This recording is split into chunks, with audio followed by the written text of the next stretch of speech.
Hello, welcome to EPG Pathshala. In this module, I will discuss on persistent organic pollutants. I would like to introduce what are these compounds, their properties.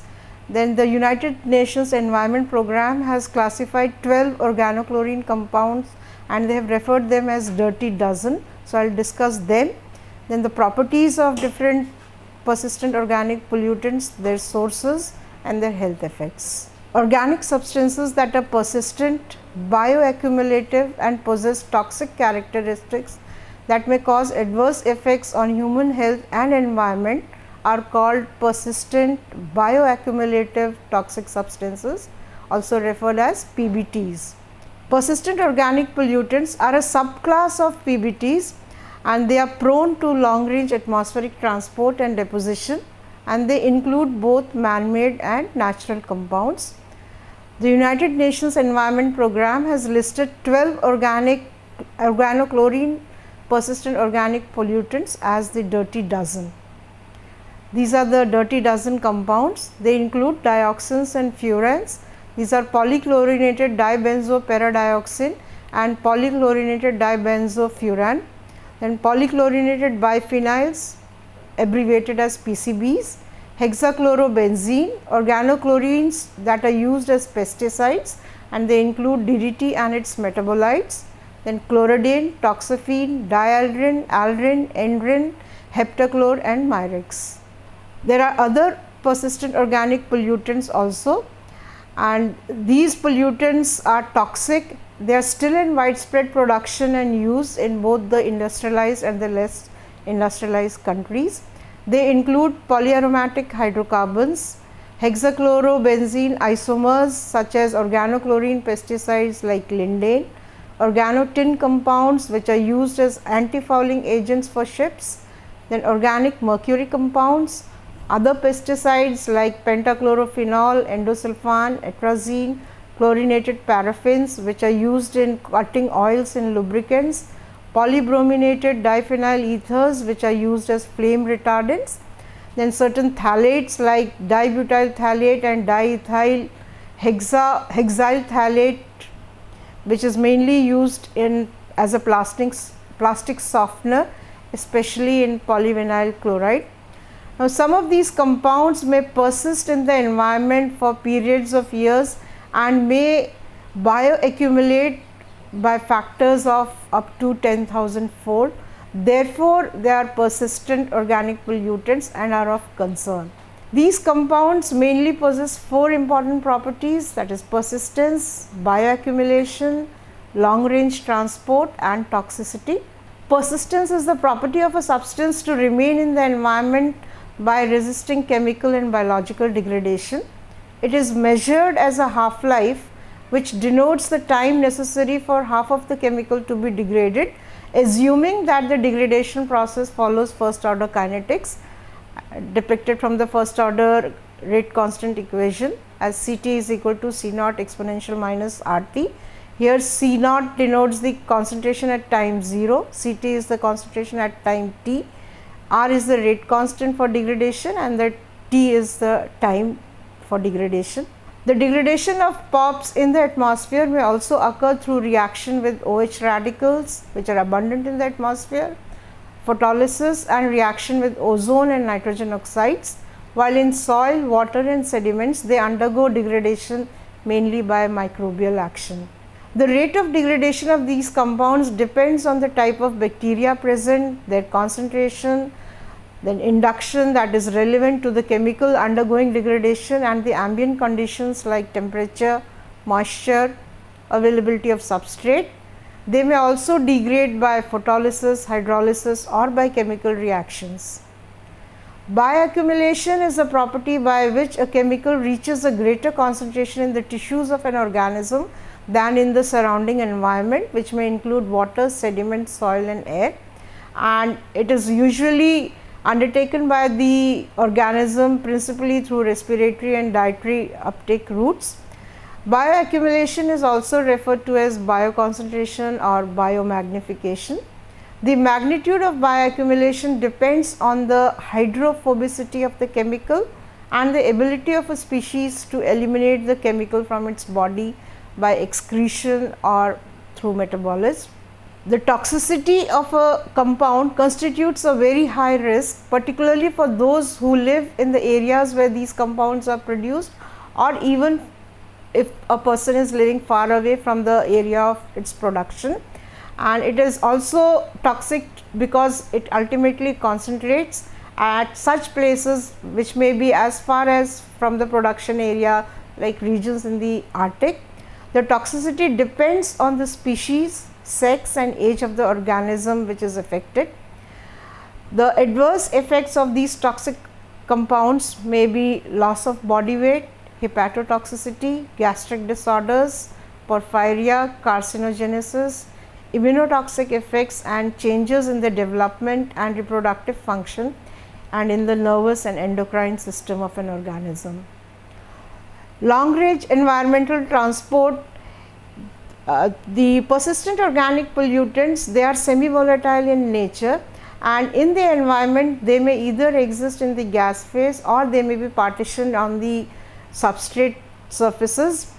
So, in the due course of time they can be transported through long distances. At ordinary environmental temperatures they can cycle among air, water and soil. And how these compounds undergo environmental transport?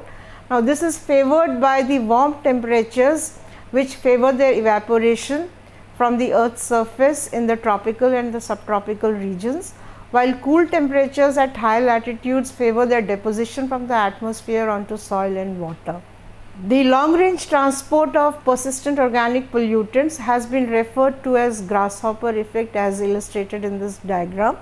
These pollutants evaporate from the soil in the warmer countries where they are still used and travel in the atmosphere through cooler regions, condensing and again depositing when the temperature drops. They condense, deposit and accumulate in the higher latitudes due to their greater absorption on atmospheric particulate matter, slowing down of decomposition reactions and lowering of their evaporation rates from water. All these are facilitated by low temperatures. Hence, these compounds can migrate to higher latitudes in a series of relatively short jumps, and these are therefore referred to as grasshopper effect. Now, these are some of the persistent organic pollutants. So, one of them is polychlorinated biphenyl, abbreviated as PCBs. These are chlorinated aromatic hydrocarbons which are structurally similar to the dioxins. They are produced by the direct chlorination of biphenyl using ferric chloride and or iodine as the catalyst. They were produced in the early period, and the products which were made in 1977 still exist, although their production has been phased out. There are 209 persistent organic PCB compounds, and they vary in the number and position of the attached chlorines. They have wide ranging physical and chemical properties which can affect their environmental fate and biological activity. The di-, tri and tetrachlorobiphenyls are light oily fluids. The pentachlorobiphenyls are heavy viscous oils, while the more highly chlorinated biphenyls are greases and waxes. They are dramatically stable compounds. The structural placement of chlorine affects the biological activity of PCBs. For example, 3,3-4,4-5,5- hexachlorobiphenyl, commercially called as CB169, it is a non-ortho PCB, that is the ortho positions are not chlorinated, it does not have a chlorine atom. The non-ortho property allows the two rings to rotate, and these compounds are generally more bioactive. The lower compound is 22-33-66- hexachlorobiphenyl, commercially called as CB136. Here all the ortho positions are filled. This compound is structurally rigid and is less bioactive. The PCBs are used as coolants, lubricants in transformers, capacitors, hydraulic fluid adhesives. They are used as fire retardants, pesticides, then inks and carbonless reproducing papers. Their health effects include lung and nose irritation, abdominal pain. They affect blood and liver function, cause fatigue, headache, numbness and tingling, affect skin causing chloracne, rashes and cause grey brown discoloration. Infants may be exposed to these compounds through placental transfer or breast milk, and they are accompanied by low birth weight, problem with motor skill, decreased short term memory, depressed immune function, decreased IQ, and may also have defects in their teeth enamel. Dioxins and furans are planar tricyclic compounds which possess similar chemical structures and chemical properties. They are formed as unintentional byproducts in a number of chemical processes and combustion processes like volcanic eruptions and forest fires, manufacture of chemicals, pesticides, steel and paints, pulp and paper bleaching, exhaust emissions, production of solvents such as trichloroethene and perchloroethene. They are insoluble in water but highly soluble in fat. They can bind to sediment and other organic matter.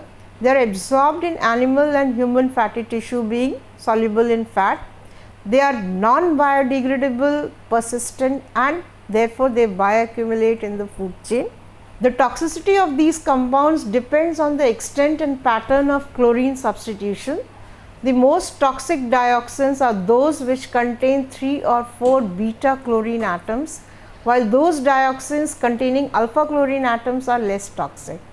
The most toxic furan congeners have chlorine in all the beta positions. 2378 TCDD having 4 beta chlorine and no outlying chlorine is the most toxic dioxin. Dioxin congeners that have 3 beta chlorine atoms but no or only 1 alpha chlorine atom are appreciably toxic. Fully chlorinated dioxin OCDD is less toxic as all alpha positions are occupied by chlorine. Monochloro and dichlorodioxins are also not very toxic even though chlorine atoms are present at the beta positions. Furan 23478 congener with 1 chlorine in beta position and no alpha chlorine atoms is the most toxic furan. The dioxin and furan molecules, because of their coplanar geometry and size, they readily fit into the cavity in a specific biological receptor. The complex of the molecule and the receptor then can pass through cell membranes and thereby initiate their toxic action.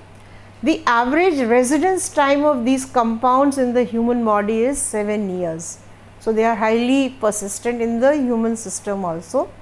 Their health effects include acute lethality, wasting syndrome, thymic and splenic atrophy, impairment of immune responses, hepatotoxicity and porphyria, chloracne and dermal lesions, tissue specific hypo and hyperplastic responses.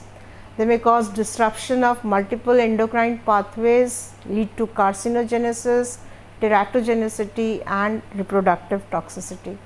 DDT, it is para-dichloro-diphenyl trichloroethane. It was widely used during the Second World War to protect the troops and civilians from the spread of malaria, typhus and other vector-borne diseases, and by Sir Winston Churchill hailed it as a miraculous compound in 1945. It is also used on a variety of agricultural crops for control of disease vectors. So, as a result of its overuse, its environmental concentration increased rapidly and its adverse effects were seen on the reproductive ability of wild birds as it indirectly got incorporated into their bodies. In the early 1970s, severe restrictions and bans in many countries was imposed on its use and production because of the adverse health effects it could cause. Now, DDT is chemically a substituted ethane. It is a white crystalline solid with no odor or taste. It is a man-made organochlorine consisting of a mixture of dichloro-diphenyl trichloroethane isomers.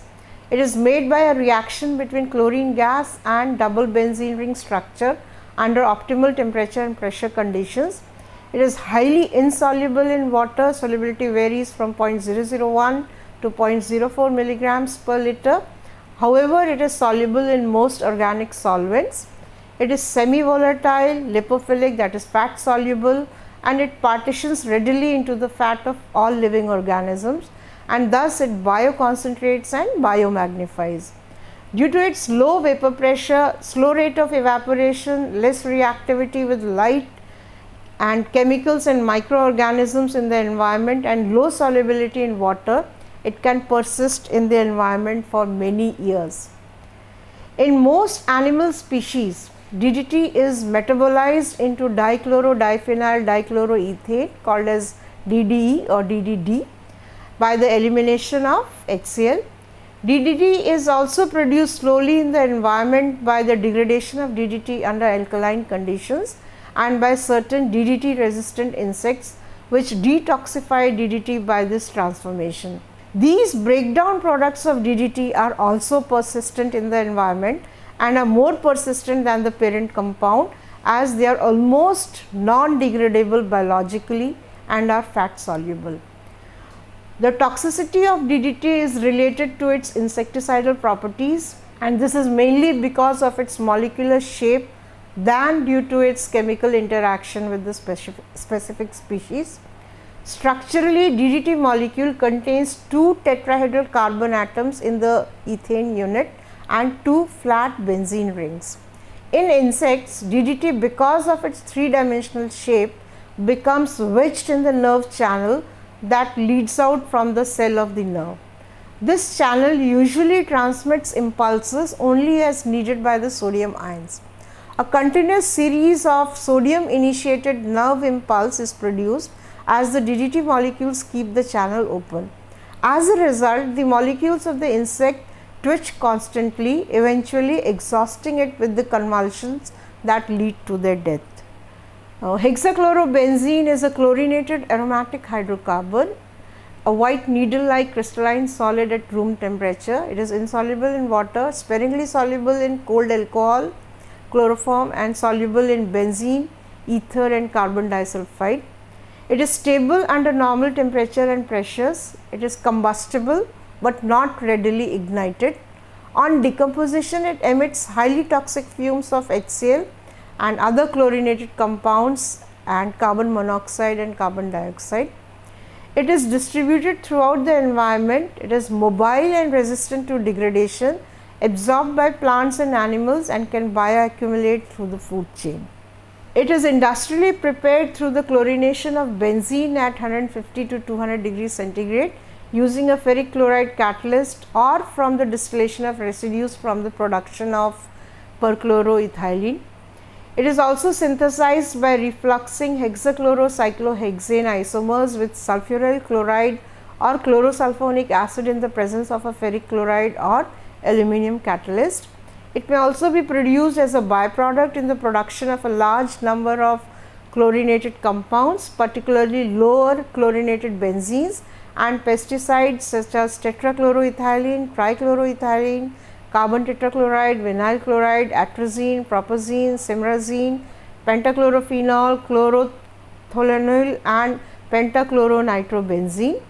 It is produced and emitted to the atmosphere in flue gases during the combustion of municipal waste or in waste streams from chloralkali and wood preserving plants, and also several metallurgical industries. Now, as we have seen that these compounds, they are persistent, they can undergo long range transport, they have toxic effects, and they can bioaccumulate, they can biomagnify in the food chain. Hence, their production has to be limited, because as they accumulate and they can biomagnify in the food chain.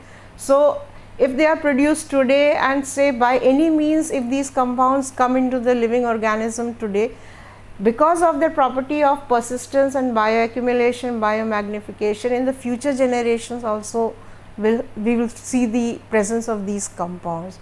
So, their use has to be made with concern, caution, that is recommended. Thank you.